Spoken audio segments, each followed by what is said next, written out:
Antes de mais nada, deixa eu te passar o planejamento de vídeos aqui no canal para os próximos dias, tá? Esse está saindo hoje, não que eu precisasse te dizer isso, mas para a estruturação desse organograma na minha cabeça, eu preciso desse começo, desse pilar. Vai sair nesta quinta-feira pela manhã um vídeo com o resumo da rodada ainda não completa. E aí eu não falarei de 2 jogos nesse resumo da rodada. O do Arsenal, que não vai ter acontecido, que vai ser na quinta-noite, e o do Manchester City, porque eu não vou conseguir assistir, já que eu cobrirei na noite desta quarta-feira, enquanto o Manchester City recebe o Fulham, Sunderland e Liverpool. Então, na quinta de noite ou na sexta pela manhã, mais provavelmente na sexta pela manhã, para dar um distanciamento entre um vídeo e outro, para você não encher o saco da minha cara se você for fiel, se você for leal e assistir a todos esses vídeos. Se você está aqui, provavelmente você já está ganhando pontos no meu coração. Então, na sexta de manhã, provavelmente sai um vídeo olhando para a briga pelo título para os jogos de City e Arsenal. Combinado? Vamos lá. A gente precisou chegar em fevereiro, no dia 11 de fevereiro, para uma decisão que deveria ter sido tomada em novembro, sendo conservador. 38 jogos, 13 vitórias, 11 empates, 14 derrotas depois, Thomas Frank finalmente foi demitido do Tottenham, tá?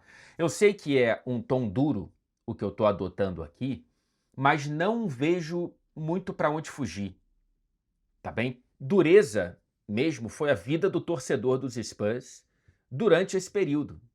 Tá? Eu sei que tem a piada de que a vida do torcedor do Tottenham é ruim sempre e tal. Cara, mais ou menos, tá? Houve anos, temporadas, momentos muito bonitos na gestão Pochettino e houve momentos, um plural de bons momentos também, no período de Ange Postecoglou, né? E conversando com torcedores do Tottenham, eu tenho a sorte de ter o marido da irmã da minha mulher, então ele é o quê, meu? Concunhado? Que é uma palavra horrível, mas enfim, né? Se esse é o vocabulário, a gente vai ter que usar.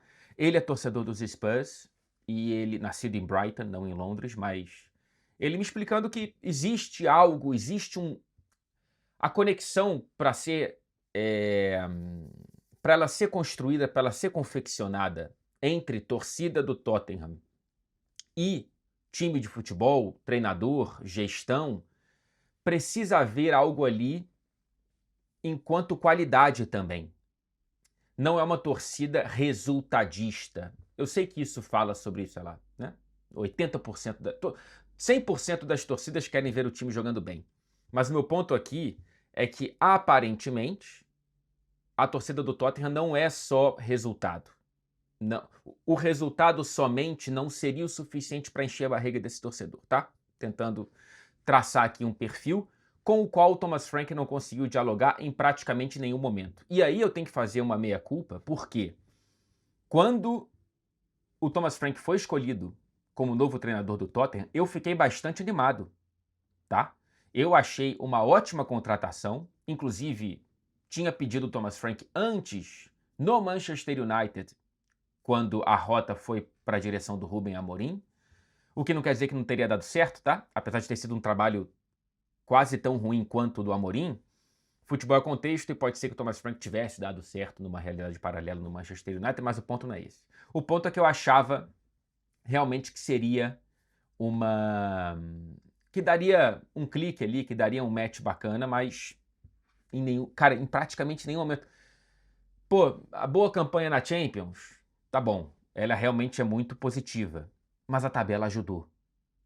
Você vê, dos 8 adversários do Tottenham, 3 terminaram entre os 4 últimos, 4 entre os 6 últimos, tá? Então, metade dos 8 adversários do Tottenham foram eliminados na primeira fase, e a outra metade, Bodo Glimt, 23º, Mônaco, 21º, Borussia Dortmund, 17º e PSG, 11º.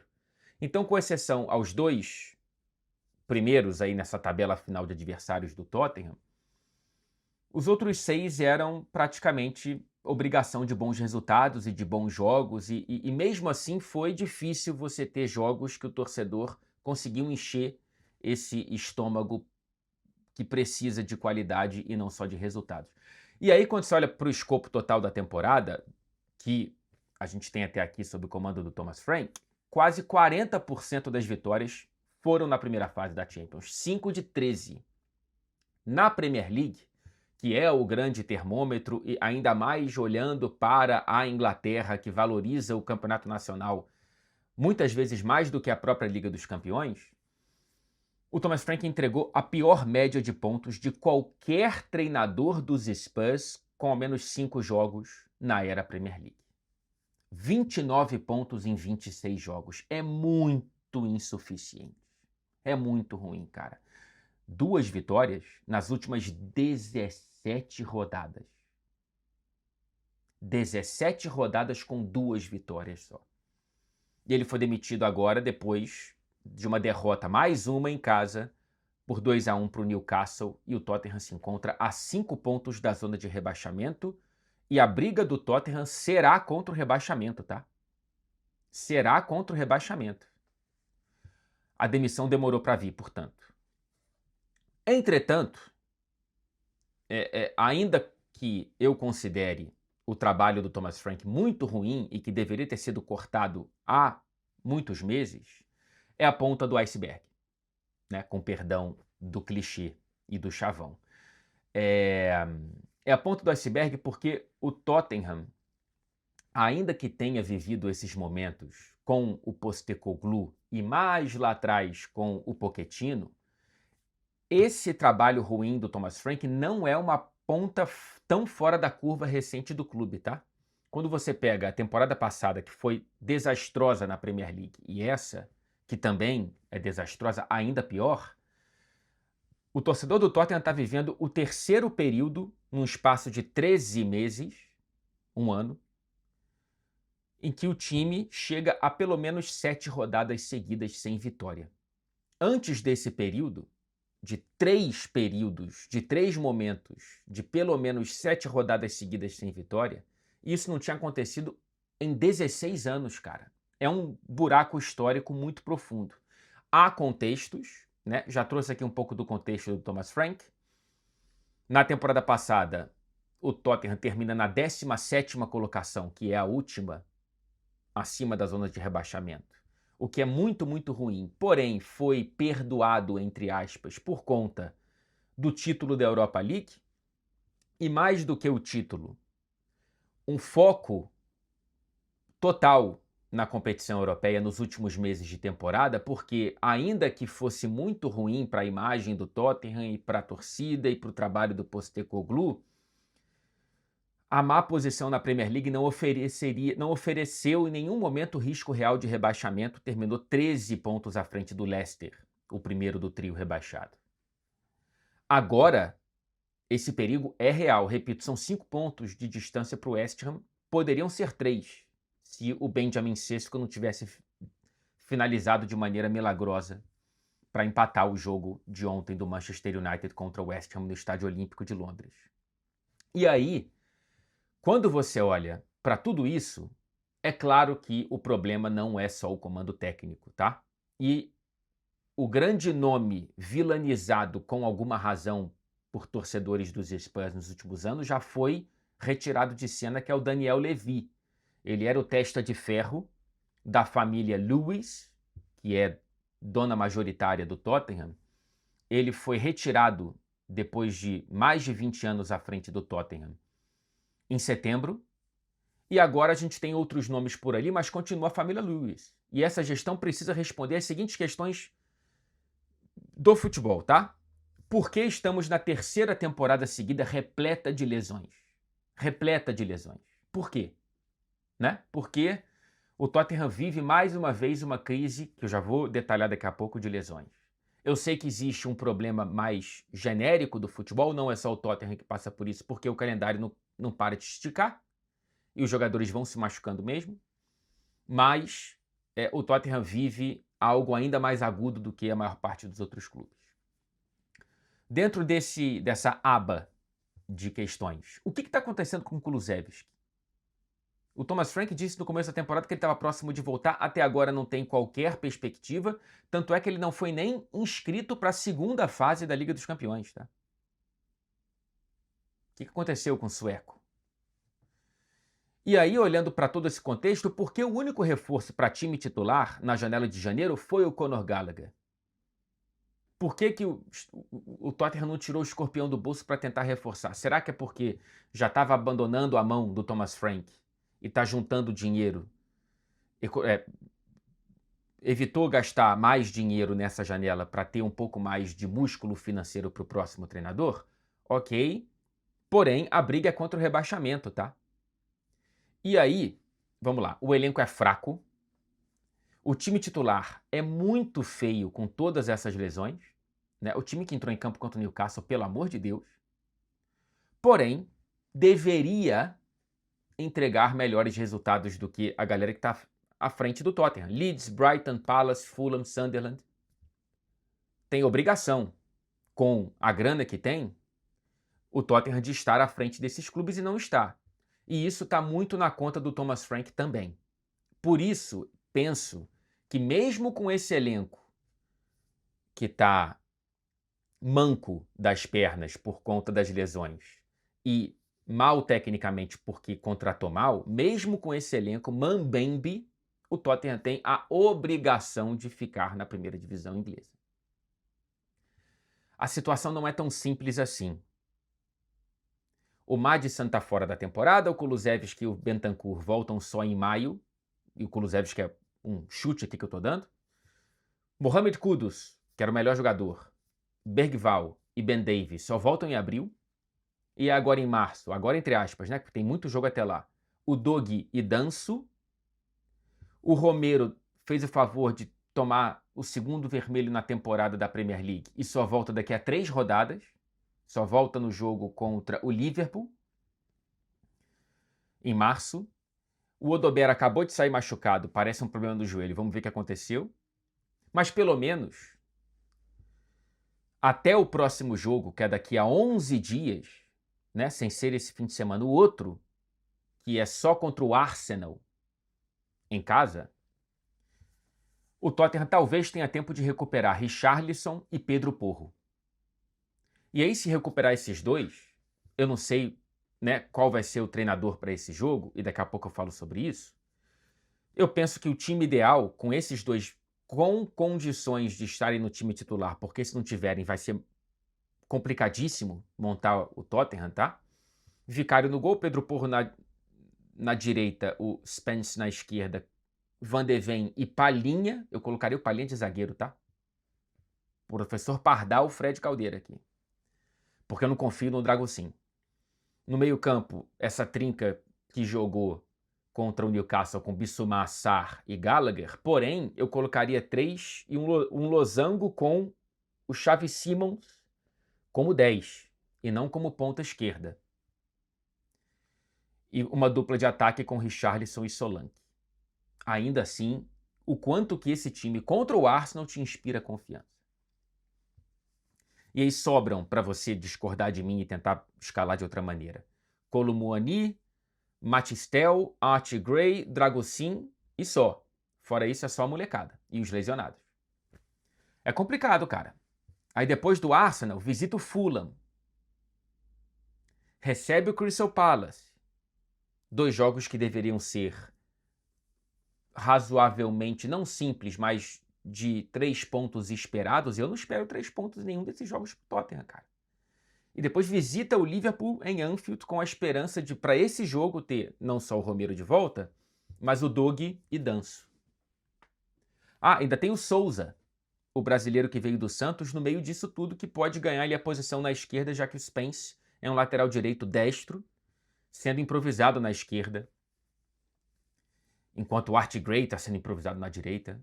Torcer para o Pedro Porro voltar, ou então contra o Arsenal, se não voltar o Pedro Porro, joga o Spence para a direita e vê se o Souza tem condições de jogar. Condições não físicas, né? De aguentar o rojão, porque, meu amigo, tá complicado. Tá muito complicado.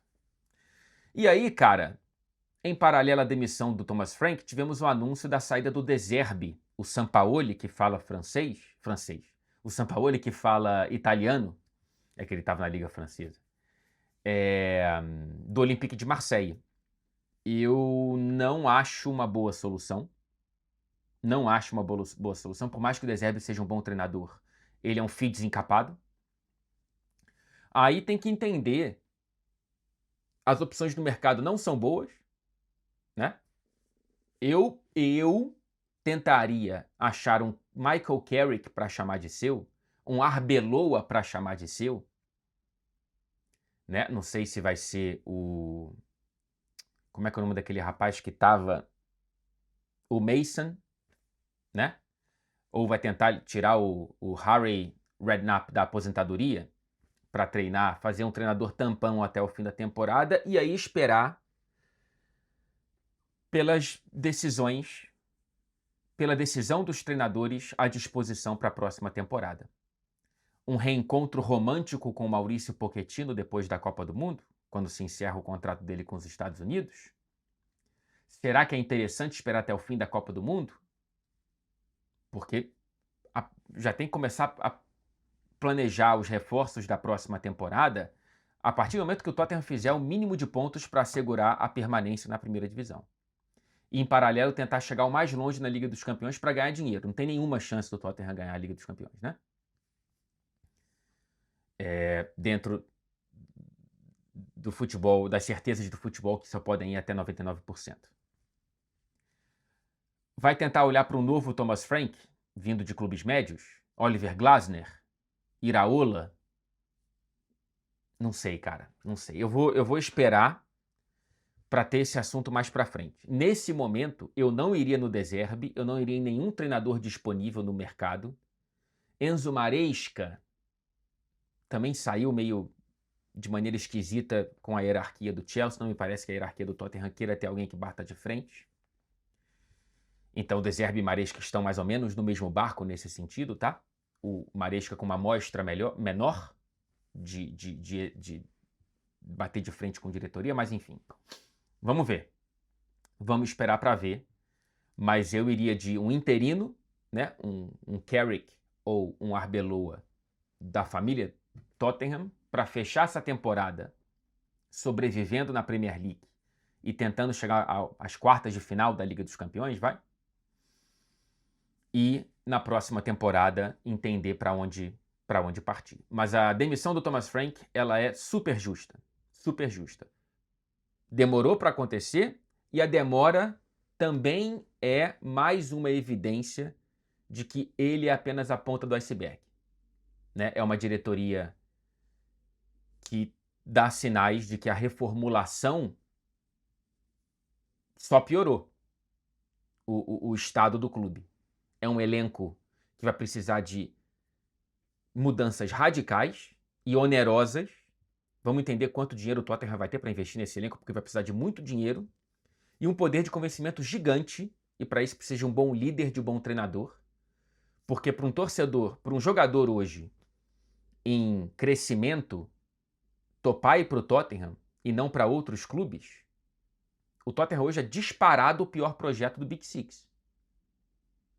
Porque o Manchester United, ainda que seja muito ruim, e a última década é pior do Manchester United do que do Tottenham, tem a história para oferecer um projeto minimamente sexy. O Tottenham não tem. Então, vai ser difícil, cara. Vai ser difícil, tempos duros pela frente, mas pelo menos a decisão de demitir um treinador que não deu certo foi tomada. Porque não tinha qualquer sentido em adiar, em protelar, em tentar insistir para demonstrar virtude. Né? Olha, somos pacientes. Bom, a impaciência ou os trabalhos ruins são marcas dessa Premier League, especialmente no Big Six, né? Já é o quarto clube do Big Six que demite treinador nessa temporada. Chelsea, Manchester United, Tottenham, Chelsea, Manchester United, Tottenham. O Arsenal e o City continuam iguais. Não, é o terceiro, desculpa. O Liverpool também continua com o Arne Slot, mas sei não, hein? Vamos esperar para ver.